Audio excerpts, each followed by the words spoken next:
Merhaba arkadaşlar. Bugün domates sosu hazırlıyorum. 20 kilogram kadar domates aldım. Bunları önce 20 dakika kadar sirkeli suda beklettim. Çünkü sirkeli suda bekleyince üzerlerindeki bütün kirler, tortular hepsi suda çözülüyor. Özellikle sirkeli suda bekletmek gerekiyor. Sirkeli suda beklettikten sonra 2 suda normal bol suda temizce yıkadım, beklettim. Suları da biraz süzüldü. Şimdi artık kabuklarını soymadan sadece orta göbeğini çıkarıp iri iri doğrayıp blenderdan geçireceğim. O yüzden şöyle şu şekilde ikiye bölüyorum. Şu ortadaki sert kısmı alıyorum. Dışında varsa yaralı yerler, onları da temizleyip böyle iri bir şekilde doğruyorum. Çünkü blenderdan geçireceğim. Küçük küçük doğramaya hiç gerek yok. Şu şekilde üzerindeki yaralı yerleri alıyorum. Şöyle ikiye bölüp şu sert kısmı aldıktan sonra şöyle ikiye veya dörde bölerek kabıma atıyorum. Özellikle bu yumurta domateslerini tercih ettim. Çünkü bunlar az sulu ve çok etli oluyor. Çok kaynatmadan hemen kıvam alan bir domates. Domateslerimin hepsini bu şekilde hazırlıyorum. Bütün domateslerimi doğradım. 1 kilogram kapya biberim vardı. Onu da şimdi içine doğruyorum.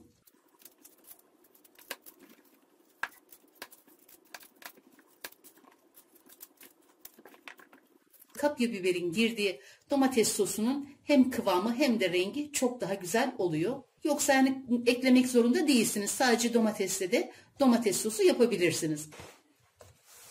Domateslerin hepsini doğradım. Birazı da burada. Şimdi bunları blenderdan geçireceğim.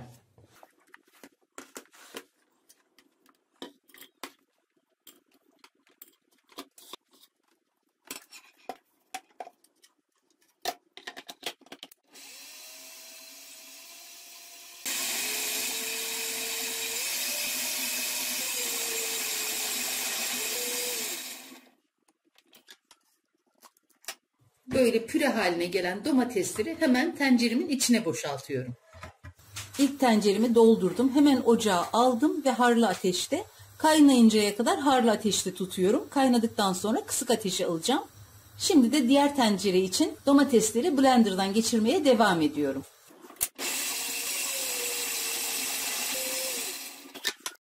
Domatesleri blenderdan geçirdim. Tencerelere yerleştirdim. Şimdi tencerelerin her ikisinin de altını açtım. Kaynamaya bıraktım. Kaynayıncaya kadar harlı ateşte, kaynadıktan sonra da kısık ateşe alacağım. İlk ocağa koyduğum tencere kaynamaya başladı. İkincisi de kaynamak üzere. Şimdi kaynamaya başladığı için artık tuzunu ekleyebilirim. Tuzu kaynadıktan sonra ekliyorum ki çabuk kaynasın. Tuz kaynama süresini biraz geciktiriyor. Bu tencereme daha önceki tecrübelerime dayanarak şöyle 3 yemek kaşığı kaya tuzu ekliyorum. Şöyle kaşığım yalnız biraz küçük.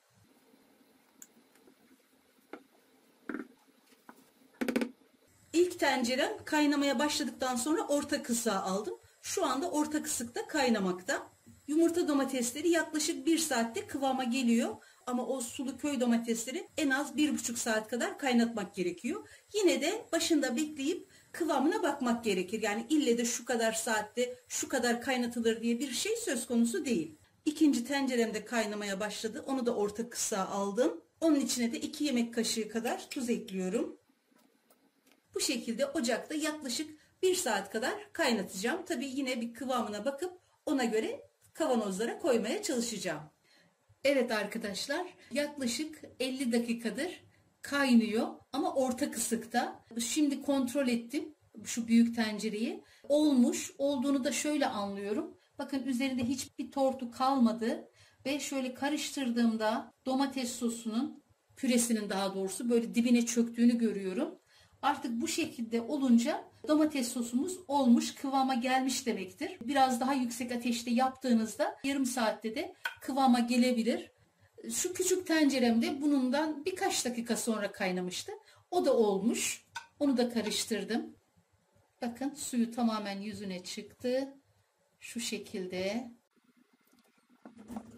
Şimdi bunları ocaktan almadan önce şu büyük tencereme yarım çay bardağı kadar zeytinyağı, küçüğüne de daha az çeyrek çay bardağı kadar zeytinyağı ekliyorum.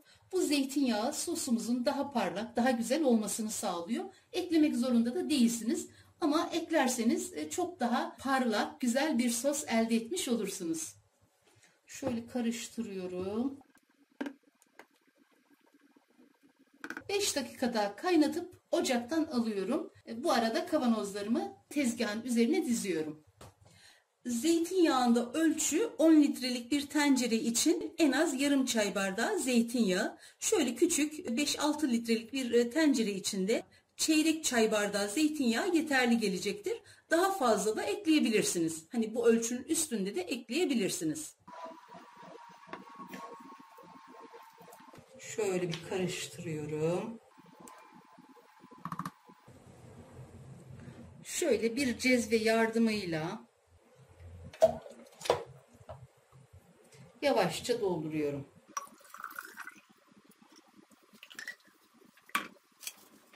Ağzını temizce silip 3 geri 1 ileri yaparak ağzını sıkıca kapatıyorum. Kullandığım kapaklar 0 kapak. Sıcak suda beklettim.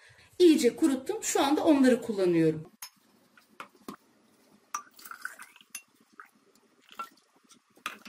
Şu şekilde temizce siliyorum. 0,1 kapakla 1, 2, 3. Sıcak olduğu için elimde yapamıyorum. Yere bırakıp o şekilde kapatıyorum. Ve bütün kavanozlarımı bu şekilde dolduruyorum. Kavanozlarımın hepsini doldurdum. Evde var olan kavanozlarımı kullandım. Kapaklar yeni, onlar 0. Sadece şu kavanozum 1 litre. Bunda da domates suyu var. Domatesleri doğradığım zaman o kabın dibinde kalan suyu ayrı kaynattım. Onu da böyle 1 litrelik bir kavanoza aldım çorbalara katmak için. Bu şekilde bekletiyorum. Ters çevirmiyorum. Vakumlandığı zaman artık yerlerine kaldıracağım. Şimdi sabaha kadar bu şekilde bekleyecek. Bekledikçe o içindeki sıcak hava sayesinde kapaklar içine çöküp tamamen vakumlanacak. Yapımı da oldukça kolay. Böylece yazın o lezzetli, kırmızı, güzel domateslerini kışa da taşımış oluyoruz. Kışın yemeklerde rahatlıkla kullanabiliyoruz. Mutlaka herkes yapsın, denesin isterim. Yapmak ve denemek isteyen herkese şimdiden kolay gelsin, afiyet, şifa olsun.